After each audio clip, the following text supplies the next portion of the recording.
Hello students, so once again welcome back to the discussion sessions on CUT models.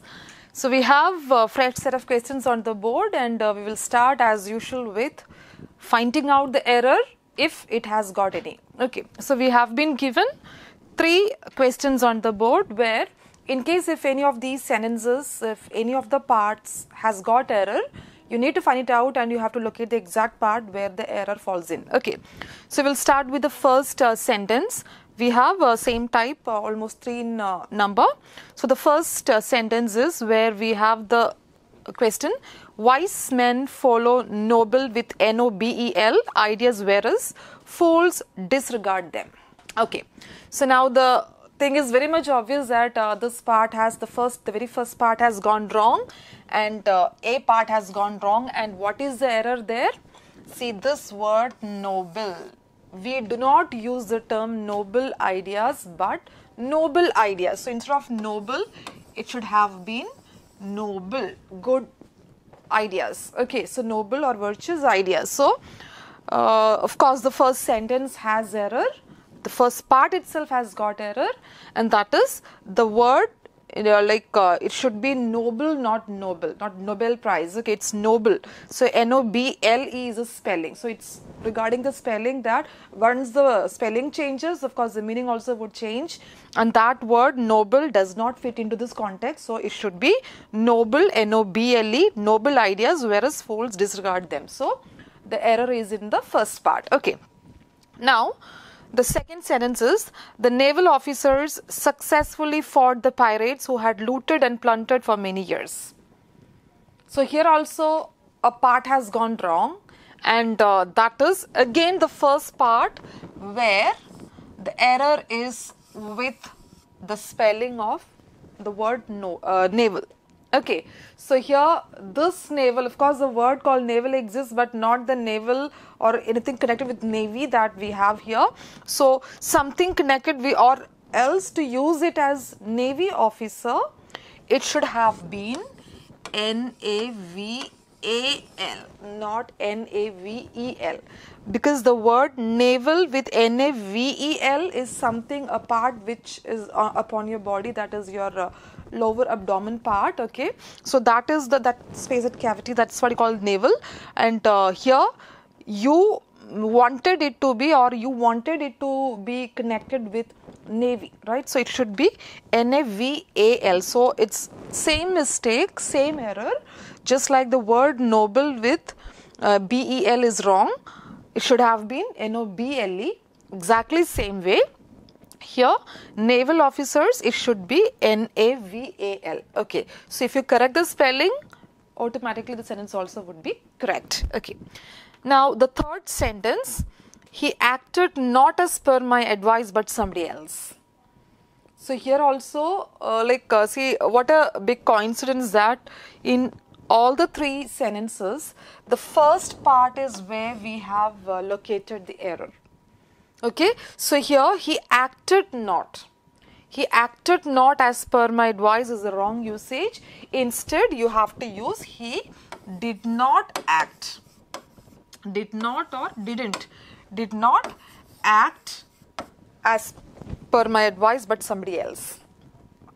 Okay, so this word acted not is wrong. It should be corrected like this. It should be changed to did not act. Okay, so in all the 3 sentences, the first part, A part, has got error. So first 2 sentences, the error is regarding the spelling. When the spelling has changed, the meaning also has changed. So to get the correct word, you need to get the proper spelling of the word. Okay, so here the problem with the spelling in the first 2 sentences, and in the third sentence, of course the first part has gone wrong, but then what is the right way or correct this, how will you correct it? You have to change it into he did not act as per my advice but somebody else. Only then the sentence will be correct. Okay, so we will move on to the next type where you are asked to find out the proper words with which you can fill it up. 2 sentences, fill in the blank type of sentences are given to you, and you need to find out the exact word with which You need to fill up the blank. Okay. So the first sentence or the fourth question is, the stranger dashed in through the window last night. And what are the options given to you? Creep, crept, creeping, creeps. So that means with the root word, okay, the root word is creep and the different form of the word creep. You know the meaning of creep? To come in stealthily. Okay, so here, or to get into like a place stealthily or secretly, that's what you call to creep in. So here, the proper usage or else the exact usage of or form of the word creep must be used. Okay, so a clue is there in the sentence itself with which you will be able to find it out. See, we are talking about not anything which is happening in the present. Okay, so the stranger, whoever came into my house, he came or he got into my house stealthily through the window last night. That is a clue to your answer. So it is something which had happened in the past. So that means you need to use the past tense of the word creep, and that also is given as one of the options, crept. Okay, so now this is a clue to your answer. The stranger crept in through the window last night. How did you find it out? Last night means something which is already over in the past. So obviously you have to use the past tense of the word creep, and the past tense, simple past tense of the word creep is crept. Okay, hope it's clear. Next is, they dash living here since 2000. So this type of or similar type of sentences we have discussed so many times, and it's already said that wherever you have point of time used like since, okay, or duration of time used, that is for, you need to use either present perfect continuous tense or past perfect continuous tense. Okay, so here living or ing form is already given. So you just have to make, with the help of auxiliary verbs, you just have to make it present continuous tense, present perfect continuous tense. Okay, only then the sentence will be grammatically correct. Okay, so always remember, since 2000 means it's a point of time. Since 1992, since 2000, 2023, since means exact point of time, and for many years or for a long time, for a long period, it shows the period of time. Okay, so whatever be that, when you have period of time or point of time mentioned in the sentence, it should be either past perfect continuous tense or present perfect continuous tense. So here the people are still living there, so it should be present perfect continuous tense. So you need to use have been living, have been. Living is already there, the verb ing form is already given there. You just need to add have been before living, so that it would become present perfect continuous tense. So the sentence would go like this: they have been living here since 2000. Okay, now you have to find out the word which best expresses the meaning of the given word or the synonym. You are given two words, wonder and hesitate, and for each you have been given four options. Find out the word which is the best suitable or suitable synonym for the printed word wonder and wonder and hesitate. Okay, so wonder, what are the options given to you? Wrestle, gallop, roam, race. You know what wonder is? When you go or travel aimlessly, you just go around, hang around, you call it as wandering without any aim. You travel without, or you walk or you travel without any particular destination, without any particular aim, you call it as wandering. Okay, so it's very simple word, and the synonym which is given as one of the options also you are familiar with that, so there is no need to discuss more. It is of course the word roam. Roam also means wandering without any particular aim. Okay, and the meanings of other words: wrestle, you know, to struggle physically, physical combat. Okay, and then gallop is horse galloping, the movement of the horse running is what you call galloping. Then race, of course you know the meaning. So roam is the word which is the perfect synonym for the word wander. Okay, now next is hesitate. Hesitate means, see, suppose when you hesitate, That means you just stop and you pause and you can't take a decision very quickly, and you just stop for a moment. Okay, a momentary pause, or you just stop for a moment, for a second. That is what I call hesitate. Like somebody, if somebody asks you, okay, are you coming for a movie? So before you tell yes, or before you say yes or no, you hesitate and you think for a while, just for a moment, as if, okay, am I free today to go for a movie? So likewise, you stop for a second and then you give the decision. So hesitate is that small stop or momentary pause. Okay, so pause is the word given to you, and that is hesitate. Okay, determine, a strong decision taken, settle, resolve, resolution, all these things, you know. So hesitate means not quick in action, but you pause or you stop for a while, for a second, and that is what you call hesitate. So wander means roam, hesitate, pause. Okay, so these were the synonyms. Now you need to find out antonyms, opposite.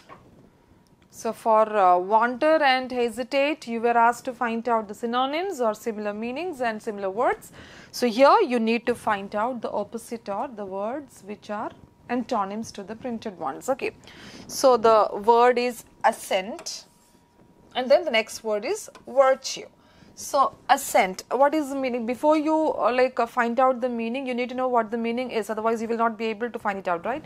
So assent is actually like you give approval for something, or you agree with something, or you accept something. Okay, you accept something quickly or readily, wholeheartedly, you call it as assent. Okay, so when you accept something, that would become assent, and when you reject something, obviously similar to this word, which word is given? Dissent. Okay, so dissent, assent, opposites. Assent means you accept something wholeheartedly, and dissent means you reject something. Got the difference, right? So sometimes the opposites are easily found because of the structure of the words, just like rise and fall. Ascent with going up is ascent, DESCENT is coming down. So likewise also for opposites are formed, right? So same way, assent, dissent. Okay, the virtue. What is virtue? What is the meaning? You have heard this word so many times. So a person who is virtuous, or virtue is actually a noble quality, or goodness in you, goodness in people. Okay, that is, or good behavior. In simple terms, in the simplest form of the meaning of the virtue is good behavior. So obviously bad behavior will be the opposite, right? So virtue and vice are opposites. Virtue means noble or good behavior, and vice, V-I-C-E, vice is bad behavior or evil behavior. Okay, not untrue, defeat, or fool. Alright, so assent, opposite is dissent. Virtue, the opposite is vice. Okay, now you have idioms used in the form of sentences. Fortunately enough, in the form of sentences, okay, so you can of course find it out, the meaning with the help of the sentence given, so that from the context in which it is used, you can find it out. Okay, so the first idiom is, all those idioms are underlined in each sentences, and whatever is underlined, those are the idioms, and you need to find out the meaning of those underlined idioms from the given options. Okay, so first sentence is, or the first idiom is, hold your tongue, my lad, I'll deal with you later. Hold your tongue, very often we use. Okay, it sounds a bit rude, but still very often we use this term, hold your tongue. Hold your tongue, I'll deal with you later. So hold your tongue, does it mean be silent, or cool the tongue, gargle, gargling? With water you gargle. Okay, stick out the tongue. Of course, not sticking out your tongue. Okay, so hold your tongue means be silent. Do not argue, be silent. Okay, so be silent, do not speak a word, don't speak another word, be silent, that is the meaning of hold your tongue. Okay, now next is, if you read his letter between the lines, you will find that he has no faith in his colleagues' honesty.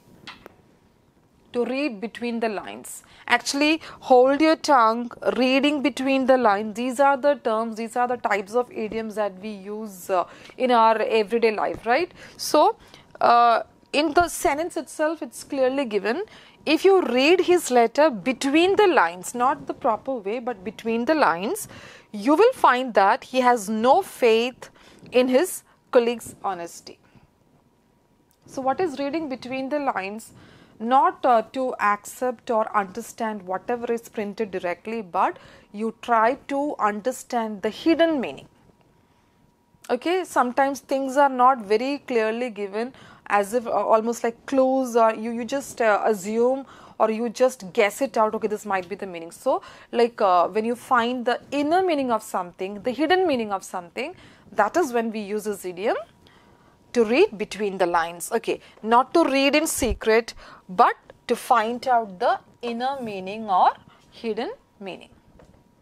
Okay, so sometimes the things are not said very straight, instead indirect way of telling, and if you are smart enough to understand the inner meaning or the secret meaning or hidden meaning of whatever is written in the letter, that means you are reading between the lines. Okay, so to read between the lines means to find out the matter, that is the inner meaning of the matter. Okay. Now next is, the lawyer insisted on having the contract in black and white. If the teacher tells you that I want the assignment in black and white, what does it mean? See, in black and white means not verbally or orally as points of discussion, not verbally or orally. Okay.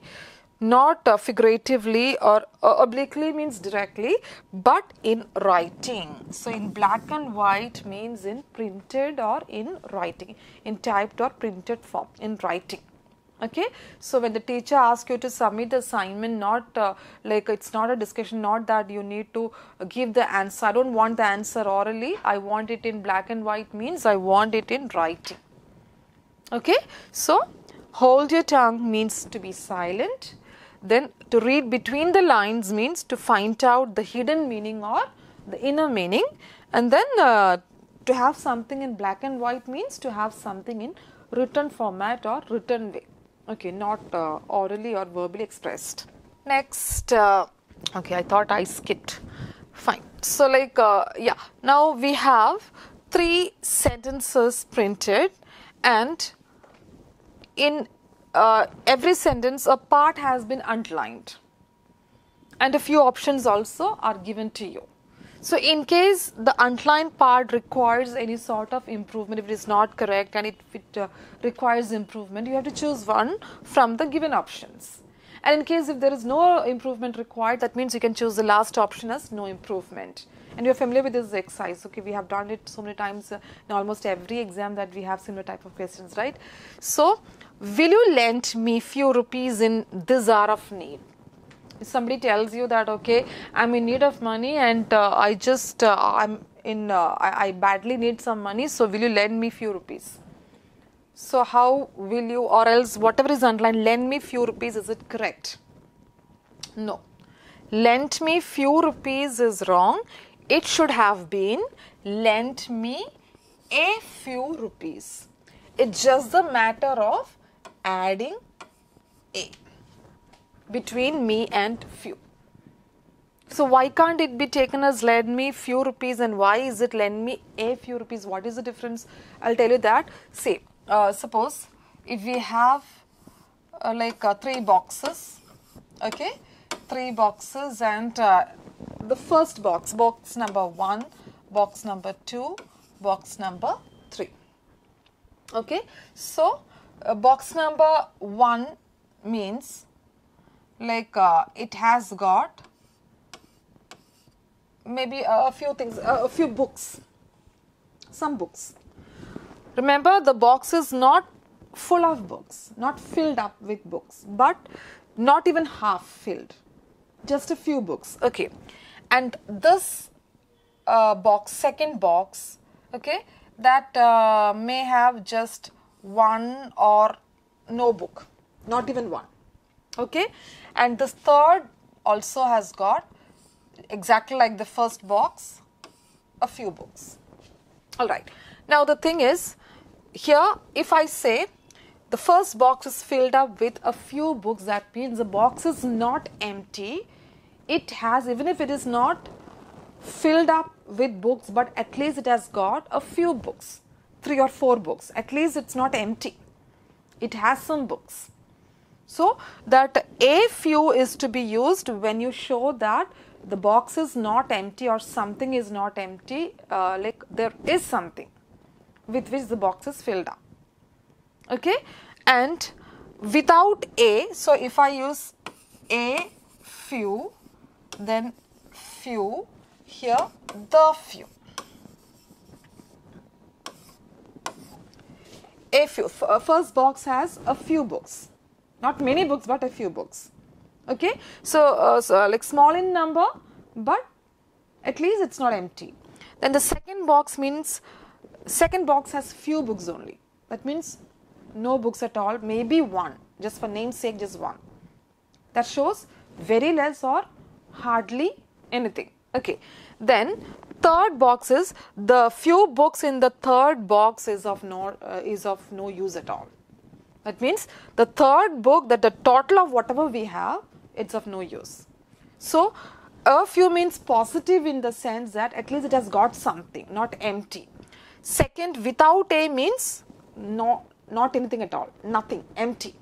And third means whatever is that the box has got, the total of that. The few books that the third box has got, it's of no use at all. That means total of, sum total or total of whatever is in the box. That is the difference. Okay, so here if you use will you lend me few rupees means I don't require 0 rupees, no rupees at all. So I am in need, but I am asking for no rupees, so it is not what you call logical or sensible. So I have to make it, will you lend me a few rupees, some money. That is the meaning. To show it as some money, I need to add a. I hope it's clear. Okay. Now the next is the cow with a burst tire halted swiftly. Halted means to stop, to stop swiftly or fastly. It does not make any sense, right? So actually, you know the meaning of the sentence that it conveys. The cow with the burst, so the tire got burst, as a result of which the car, it stopped abruptly, suddenly, with a great force. But to convey that meaning, so what I meant to say was that the car, because of the burst tire, the car stopped abruptly, but with a great force. And to convey that meaning, this is not enough, this is wrong. Instead of that, I should use the car with a burst tire jolted to a halt. Jolted means like abrupt stopping, but that too with a sudden force. Okay, almost like a squeal of brake, with sudden great force that the car stopped abruptly. So that is the exact word with which you can convey the meaning or intention of the speaker. Okay, so the car with a burst tire, not halted swiftly, but that swiftly does not match with halted. Instead, jolted to a halt. Halt means to stop. With a great force, sudden force, that it stopped abruptly. Okay. Then, many incidents of the last month seem unimportant when viewed in perception. Okay, viewed in perception. And what are the given options if you are asked to improve it? Perceptive, should we use it as viewed in perceptive or viewed in perspective? See this, check the spelling also, or prospective. Okay, or no improvement. See, we have been given what are the options given?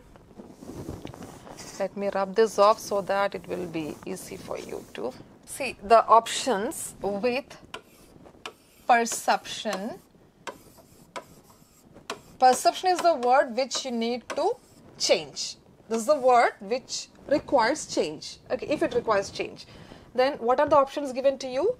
Perspective, P-E-R, same word but changed form, perceptive. Or is it perspective? Okay, perceptive, perceptive, or perspective, perspective, or prospective, prospective. Okay, now perception, actually this is to be substituted. This is wrong usage. Many incidents of the last month seem unimportant when viewed in perception. This word must be substituted. The reason is, like, perception means you understand something, you like analyze something using your senses. Your senses of touching, your sense of smelling, your sense of seeing, hearing, etc.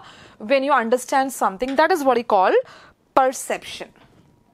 And here we talk about some incidents which happened last month, and that should be viewed in perception. So that word perception does not fit into this context.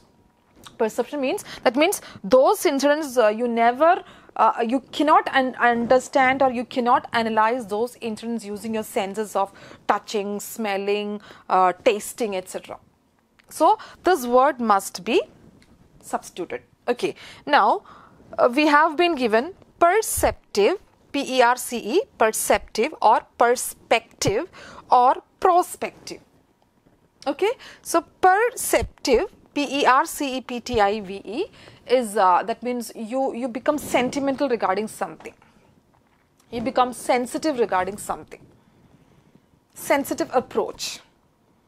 So that word also is not proper to use in this context. You cannot say that, okay, many incidents of the last month, those incidents seem to be unimportant if you, if you look at those things with sentiments. No. But what about perspective with P-E-R-S-P-E-C-T-I-V-E? That is exactly the answer that we require. Perspective means point of view. To analyze something from all views, outlook, okay, complete or total outlook, or else the point of view or viewpoint.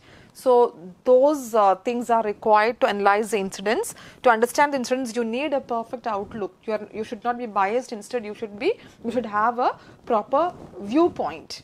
So perspective is the exact answer that you require. And prospective means possibility or probability, that is not to be used. Okay, so the sentence must be like this: many incidents of the last month seem unimportant when viewed in perspective.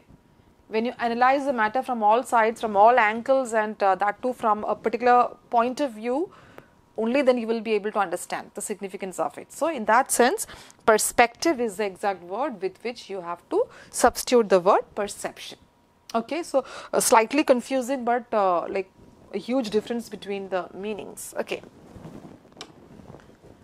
Now next is, you have to give a one word. It's given in the form of a sentence, and you have to give a one word for the printed items. Okay, like the first one: government by a ruler who has unlimited power.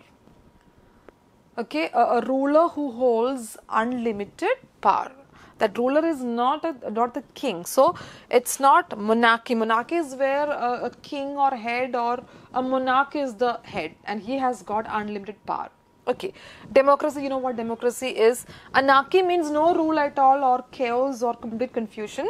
So autocracy is the word which means it's a government. It's a government rule, of course, not the rule of kings like how you have in monarchy. Okay, so it's a government headed by a leader who has got unlimited power, and that is autocracy, not democracy, monarchy, or anarchy. Anarchy means no rule at all, lawlessness, chaos or confusion everywhere, and no rule at all. Okay, now next is an occasion of great importance.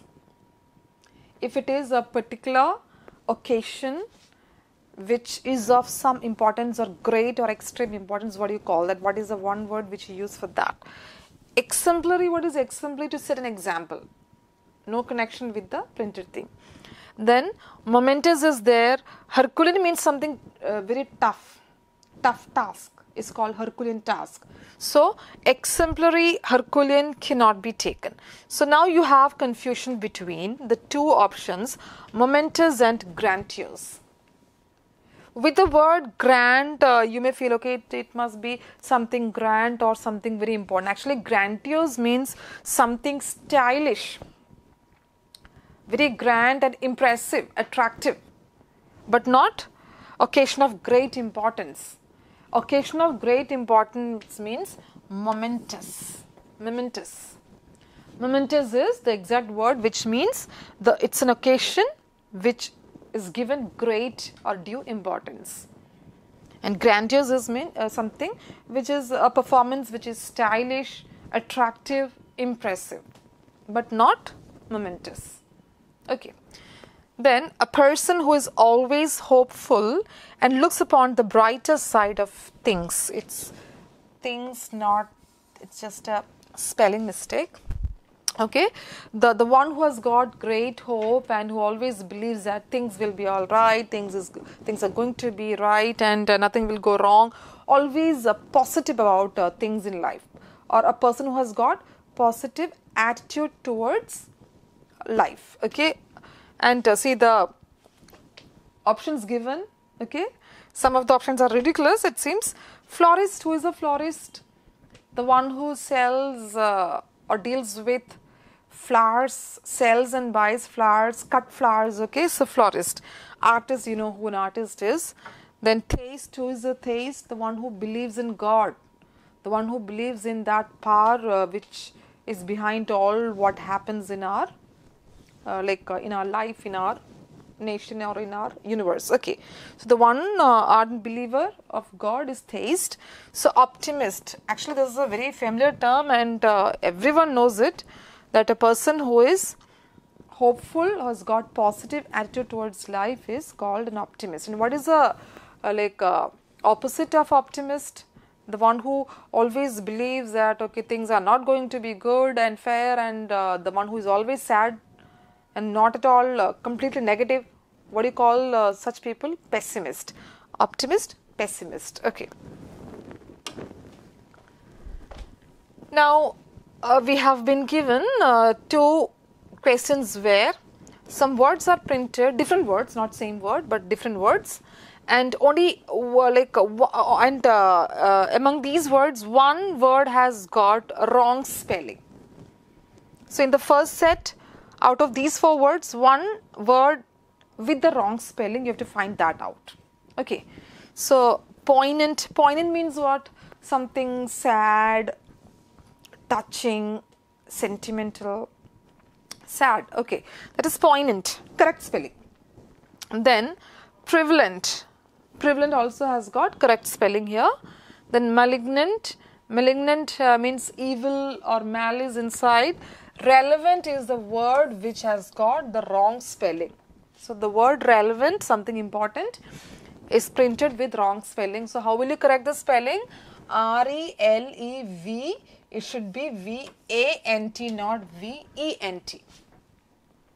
Okay, so relevant should have V-A-N-T at the end. So that is the word which has got the wrong spelling. Okay, now the next set is seize is there, achieve is there, leisure is there, weird is there. And the spelling of weird has got something strange is weird. And what is the actual spelling of weird?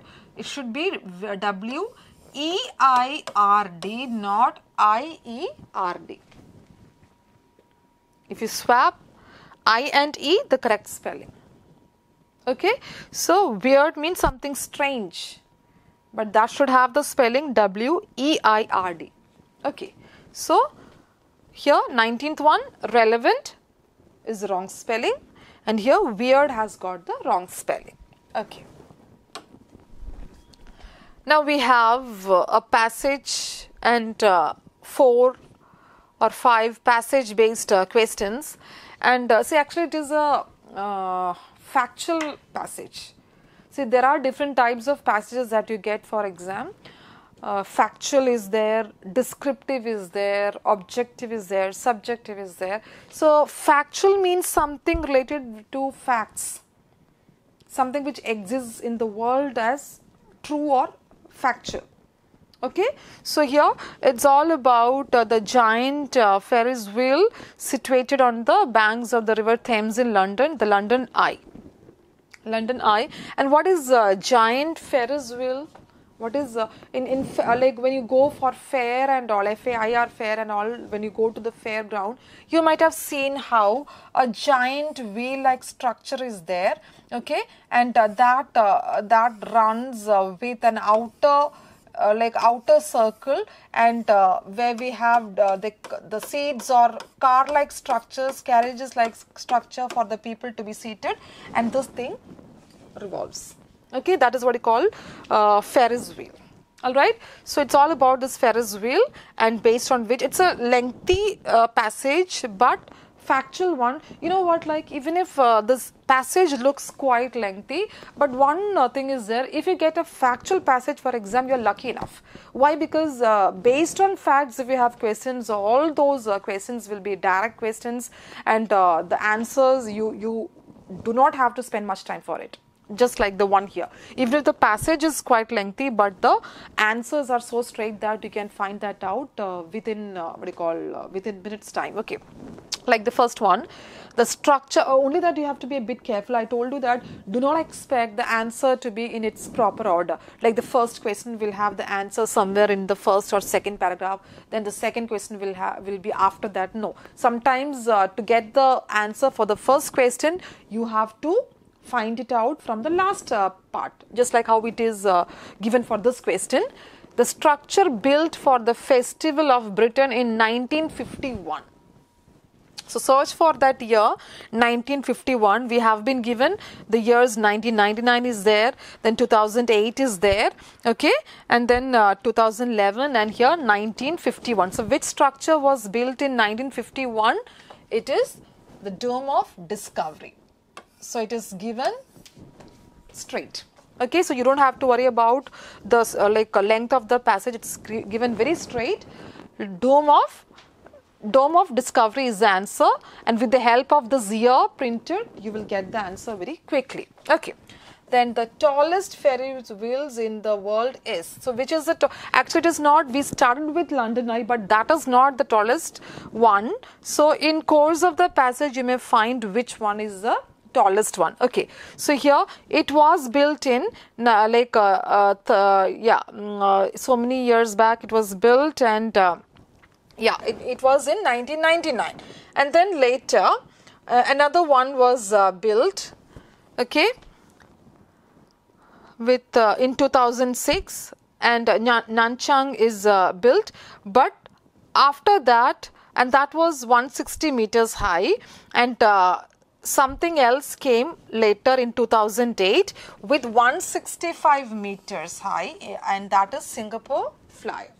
So London Eye is with 135 meters, and later came Star of Nanchang, and that was with 160 meters, and finally came the Singapore Flyer in 2008 with the height 165 meters. So obviously the tallest Ferris wheels in the world will be Singapore Flyer. So it is a straight or else direct answer, but you need to read that, you have to understand that. Okay. Then the London Eye is situated on the banks of, it's given the first part itself. The London Eye is a giant Ferris wheel situated on the banks of the River Thames. Thames in London. So it is situated in the banks of the Thames River. Okay. Then, which of the following does not mean the same as entire? That means opposite of entire is given as one of the options. You have to find it out. Okay. That could be found without searching for any word in the passage. It is not passage based. You just have to find it out. Entire means total. Total is a synonym, not opposite.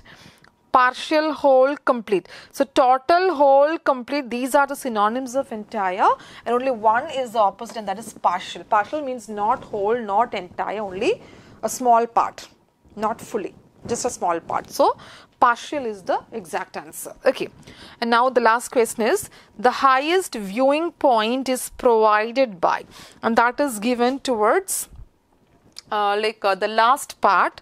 The London Eye or Millennium Wheel was officially called the British Airways London Eye, and then the Merlin Entertainment's London Eye since following 3-year sponsorship. And see this one, it provides the highest public viewing. We are talking about London Eye, which provides the perfect or highest public viewing. But there is another word also, another name also given for London Eye, and that is Millennium Wheel. See, London Eye or Millennium Wheel. To confuse the readers, the another name which is used for London Eye is used as the options. But Millennium Wheel means actually the London Eye itself. So you have to understand that from the second paragraph and also from the second last paragraph. Only then you will get that point. It is actually London Eye but called by another name, Millennium Wheel. Okay, anyways, the answers are all direct answers, not anything tough. Alright.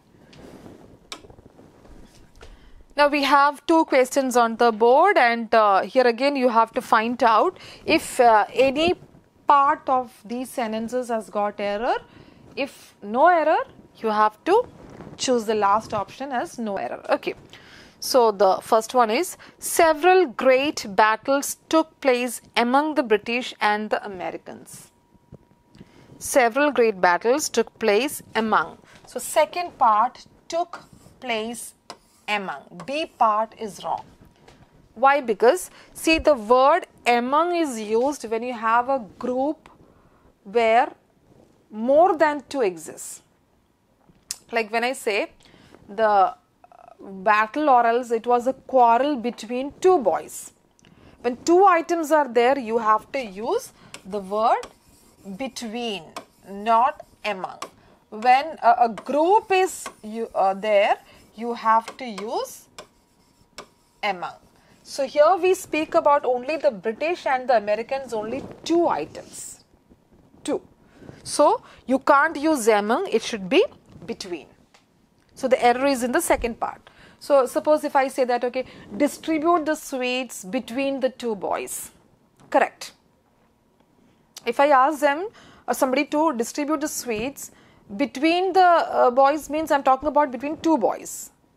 But if I say distribute the sweets among the class, that means in the group, larger group, more than 2. Okay, so here when we speak only about 2 countries, 2 nations, it should be between, not among. So how will you correct it? Several great battles took place between the British and the Americans. Okay, so the error is in the second part. Now the next question is, the stream gurgled contentedly as it slowed to rounding the bend. The error is in the C part or this part. And what is the error? The stream gurgled contentedly as it slowed. To rounding is not required. Just omit the word to and you will get the correct answer. Okay, slowed rounding the bend. So the stream gurgled, that gurgling sound of the stream was produced when it slowed while it was rounding the bend. So that 2 is to be omitted. Only then you will get the correct answer. Correct sentence. Okay. Now again you are asked to find out a word with which you can fill up the blanks. First blank, find out from these options a suitable one with which you can fill it up. Okay. The criminal changes name to an dash in order to elude the police. In order to divert or distract or mislead the police, the criminal changes name to an dash. Okay. Is it an alternative? Alternative is not the word. Option. Okay. Name to an option. No. But named to alias. Alias means a kind of nickname, a false name, or a person who's got several names. Okay, so alias is the word. Alias, and the criminal changes name to an alias in order to divert or mislead the police. Okay, the next is the dash my husband and I had was so loud it woke our children. The dash my husband and I had. The quarrel, it's very simple to find it out. The quarrel that my husband and I had was so loud that it woke our children. So we were quarreling in such a high sound or high, with a raised voice that it woke our children. Okay, so it's quarrel, not choral. You know what choral is? Okay, then moral, laurel, but quarrel is the exact word with which you have to fill it up. Okay, now next is you have to find out the synonym. Synonym for the two words litter and obliterate. So the words are litter and obliterate, and you need to find out obliterate and litter. Litter, you know what litter is. Okay, do not litter. You might have seen the signboards at public places. Do not litter. That means don't spread rubbish, or else don't spoil the place, or don't throw waste here and there. Okay, so that is the meaning. So litter, it's not order or possess or system, but trash or rubbish, waste. Litter actually means waste materials. So do not litter actually means do not throw waste here and there, keep it tidy. So trash also means waste. So litter, trash. Okay, now obliterate, and you have construct, you have revive, you have initiate. So actually construct, revive and initiate are the opposites of obliterate, and you are asked to find out a synonym, similar word, and that is annihilate. Annihilate actually means obliterate. So you need to know what obliterate is. Obliterate means, suppose if you destroy something using physical force.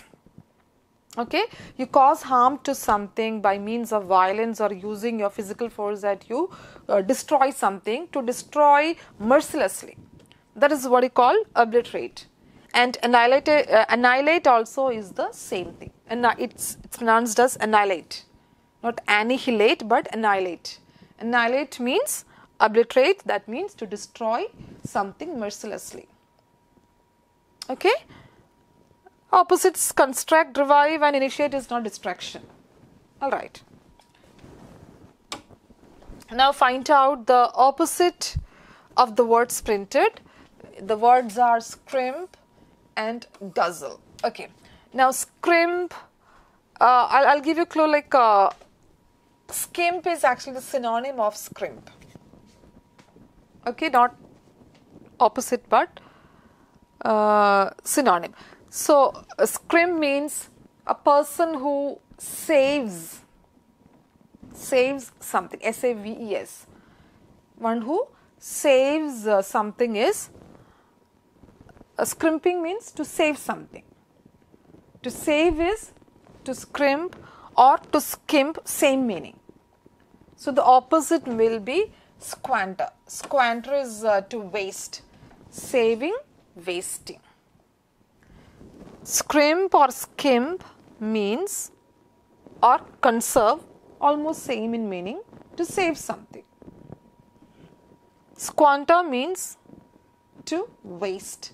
And what is curtle? Curtle means cut short, to cut short, cut down something. Okay, so that is the word squander, which is opposite to the word scrimp. Okay, now we have guzzle. So guzzle actually means to eat something with or in gluttony or in greed. You're so hungry that you almost gulp it down. You gulp down the food, or eating greedily. You eat your food in a greedy way, or greedily. That's what you call guzzle. Almost gulping down. And carouse, imbibe and quaff, all these are synonyms. To eat something hurriedly and greedily, these are synonyms. And starve is opposite. Eating something greedily and starving, opposites. Okay. Now next is again idioms are given, but this time not in the form of sentences. It is given individually, those idioms, and you have to find it out from the context in which, not context, but you have to just guess it out. Okay, but I guess it's quite easy, right? So this one is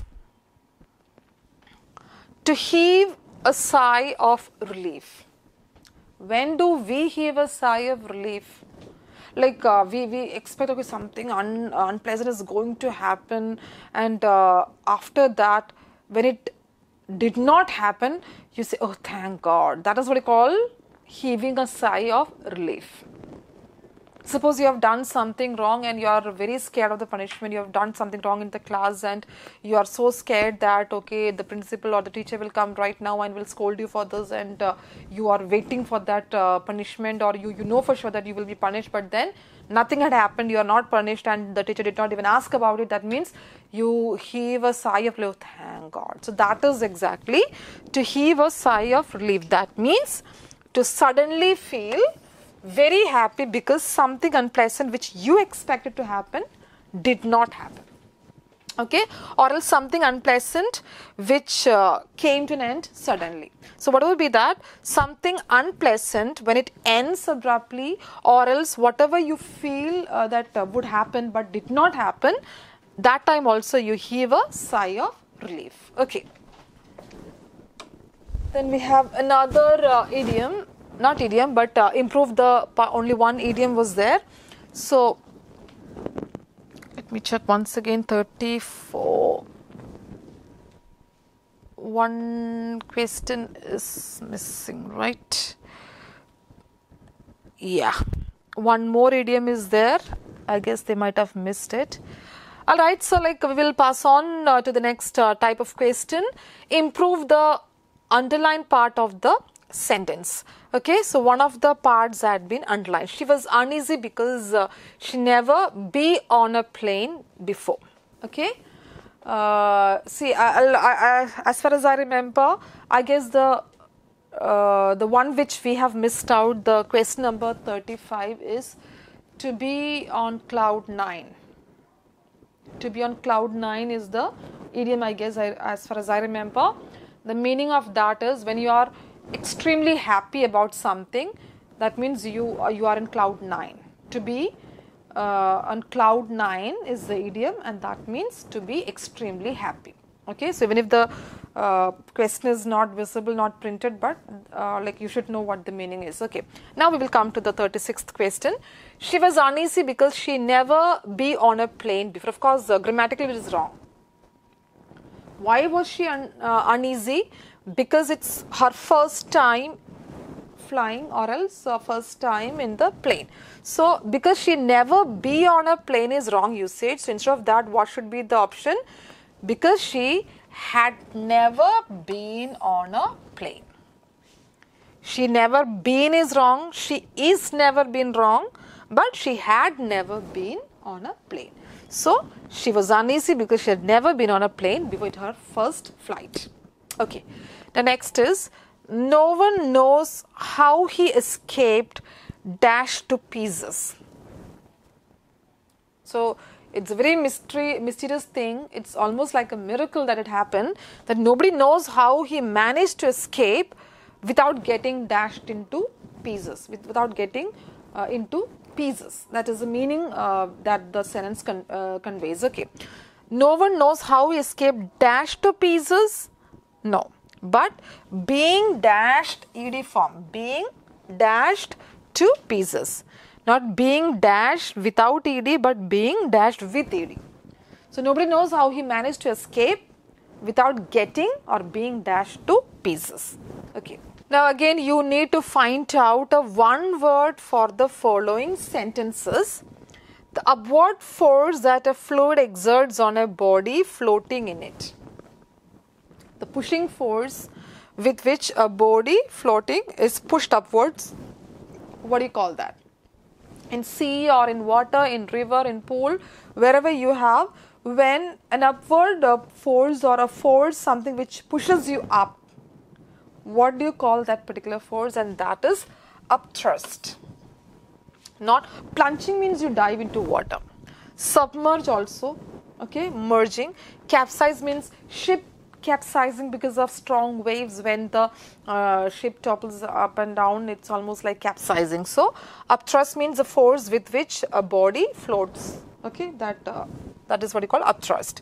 Then the use of irony to mock or convey contempt.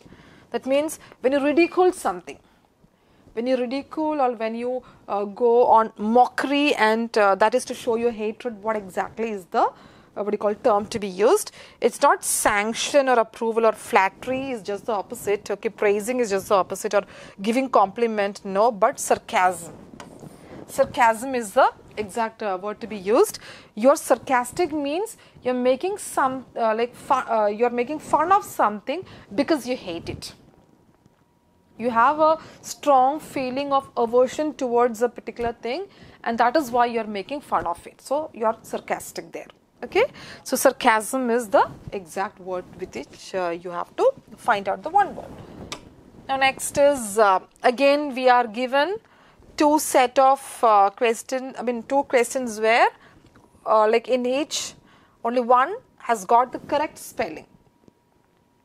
Same word, but only one with correct spelling. Find out the one with correct spelling. So thrashing means like a beating or applying physical force, okay, and that is thrashing with thrashing. Okay. Then the next is consensus. Consensus or consensus means a kind of public or general agreement. When mass or people together agree upon something, they approve of something, you call it as consensus, and that is with the spelling consensus. Okay. Now we have like first part of a sentence is given, and then the rest of that sentence is given in jumbled way, and when you arrange it in the proper sequence, you will get the complete sentence. Okay, you are familiar with the exercises. As for ourselves, what was the tip we given to you last time? Always focus upon the word with which the part ends, so that you will find the next part easily. Okay. As for ourselves, we, this ends with we. We were. We were. We were contented with a good wash and combing our hair. So ZYX, ZYX, ZYX. See? This is a sentence. As for ourselves, we were contented with a good wash and combing our hair. ZYX. Okay. Next, if there is a. So it ends with a. So obviously a, not corresponding or kind, but change. Okay. If there is a change in brain activity of a certain kind, there has to be a corresponding sensation. Okay. If there is a change in brain activity of a certain kind, there has to be a corresponding sensation. So once again it is ZYX, ZYX, ZYX. Alright. Now, yeah, a sentence is given which is in the active voice. You have to find out the passive of it. This is a sentence. The fire destroyed the whole neighborhood. So, without checking the options, let us try to solve it. So, where is the subject? The fire is the subject. Verb, destroyed is the verb. The whole neighborhood is the object. Object, verb, subject. And what are the rules? How should you, or how will you change it into passive? Make object as the subject. That means start with the whole neighborhood. Do not change the verb.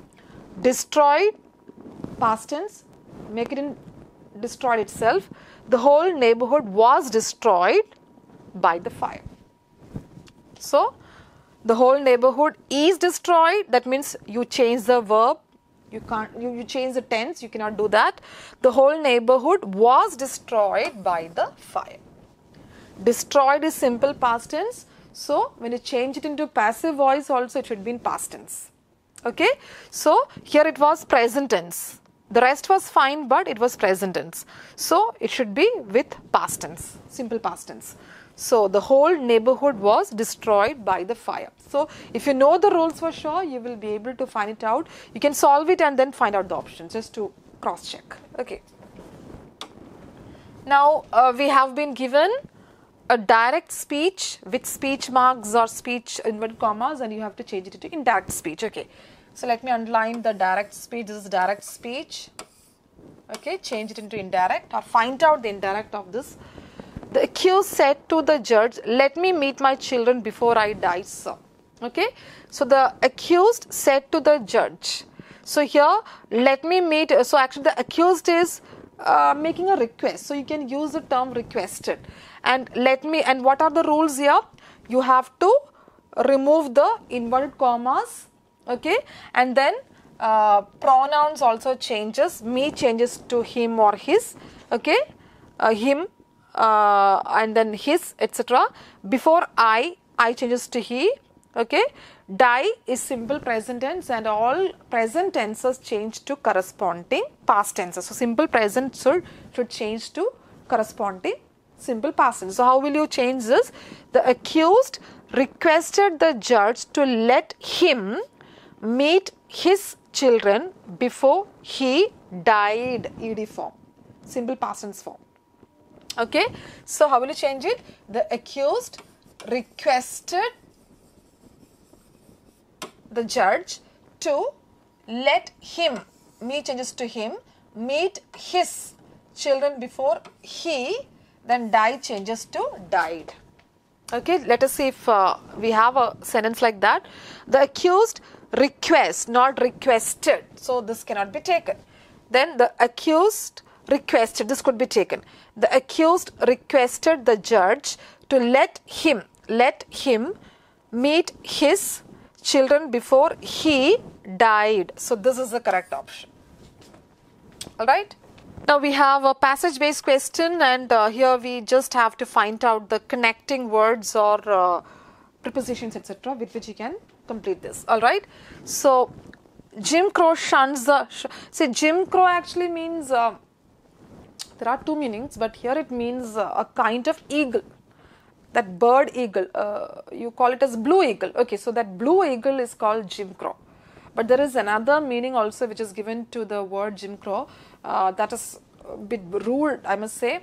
Like the Negroes or the black people are also called Jim Crows, and legally it is banned, that term is banned. So here we speak not about the black or the people who have that color of skin, but we speak about the blue eagle. Okay, so Jim Crow shuns the mountains means avoids the mountains for reasons satisfactory to himself. So himself here stands for the eagle, not so the magpie. All these are birds. The raven and that mischief and that mischief maker, Clark's nut, all these are birds. Okay, all of which keeps the bird lover from the east in an ecstasy of surprises until he has become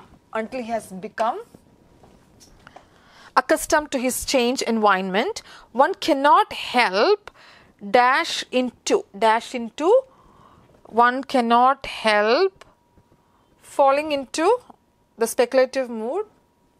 One cannot help falling into the speculative mood in view of the sharp contrast two things. So between the birds of the east and the birds or those means the birds or those of the west. Okay, so now let us fill this up. That then has become, then one cannot help falling into between east and those. Only then the answer will be correct. Okay, Jim Crow shuns the mountains for reasons satisfactory, so that then become falling between those. So that is how we complete the discussion session. So with that we come to the end of the session, and we will meet soon with another paper, another set of questions. You can expect same type of questions, so focus more on the grammar part, because all these areas are where you can score full marks, okay? And idioms, you try to make a list of those idioms which are rare, so that you will be able to learn those things by heart, and you can expect such sometimes simple idioms, and sometimes the idioms that you have never heard of before. So whatever be that, you just, whenever you have free time, you get or make a list of idioms, okay? So thank you so much. We will meet soon with another set of questions, okay? Thank you.